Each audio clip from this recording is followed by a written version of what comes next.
Next question is from B. Baux.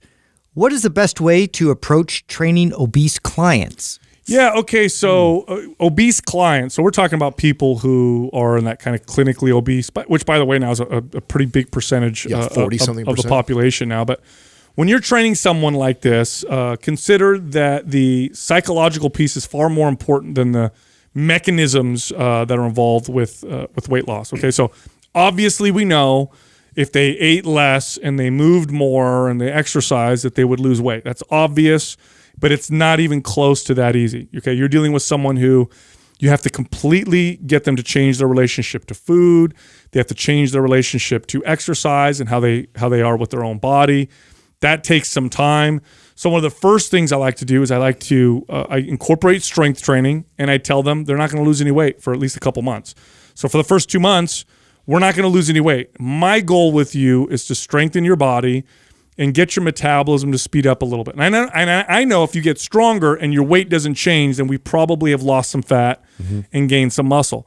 Then when it comes to the diet, I like to try to add things before I take things out. And why? Because it's different. It feels different.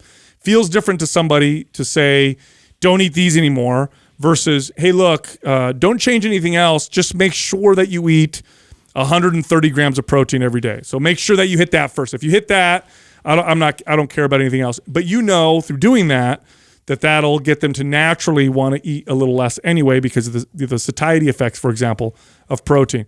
But I mean, in a nutshell, it's a very slow, measured approach. It's not we're going to get this weight off you because that's what you hired me for type of deal, because you will fail in the long run. I mean, that's pretty much exactly how probably all of us go towards it. I'll add one thing on the exercise portion, because when they would be with me, the goal would that I'm going to strength train. And strength training, by the way, for this person could look vastly different, right? So sometimes strength training was holding their hand and them standing up and sitting down on a chair. Yes. Now, I've also had obese clients that could still put a barbell on their back and actually get a pretty decent squat. So depending on where, I'm going to meet them wherever their level is for strength training, and then we're going to primarily focus on strength training with me.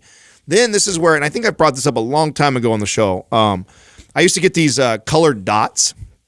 And a client like this, I used to love to do this, where I'd have them put it sporadically through the house, on the refrigerator, maybe on their bathroom mirror, maybe by the TV. And when they saw this, they would do something. And every client was different, unique. Sometimes it was mobility work, sometimes it was body weight squats, sometimes it was a sit up or whatever.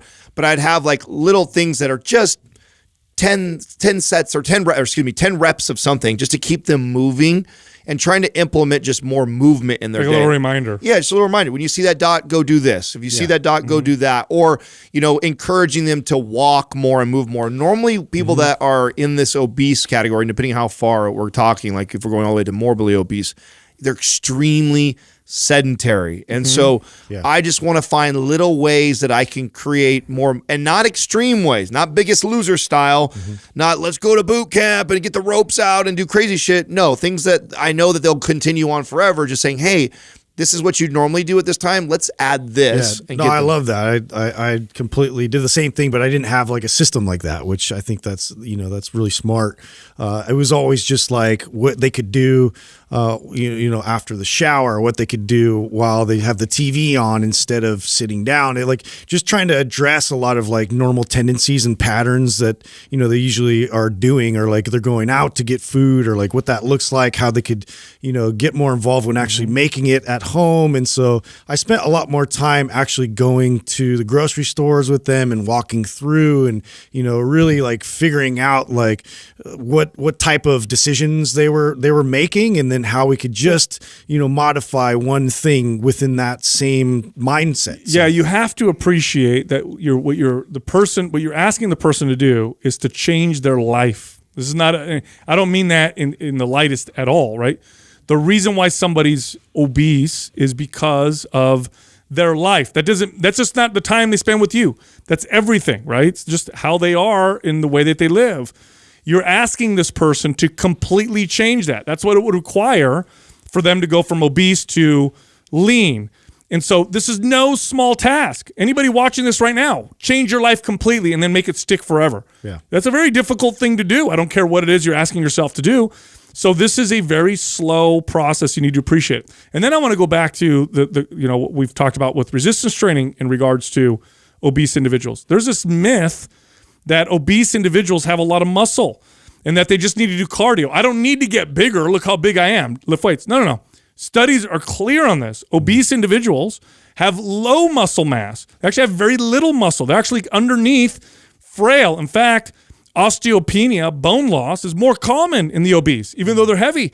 So there's this myth that, no, don't lift weights because you're not trying to get big. You already probably have a lot of mass. I've seen people say this, like, oh, I don't need to build. I mean, you can see that I'm thick. The truth is, these days, because we're so sedentary, everybody has low muscle mass, and people who are obese, especially when they start to develop insulin resistance, their body actually starts to get even weaker and they start to lose even more muscle. So the truth is, strength, more pain and more problems. That's right. Strengthen their bodies, build some muscle, and that'll pay them dividends.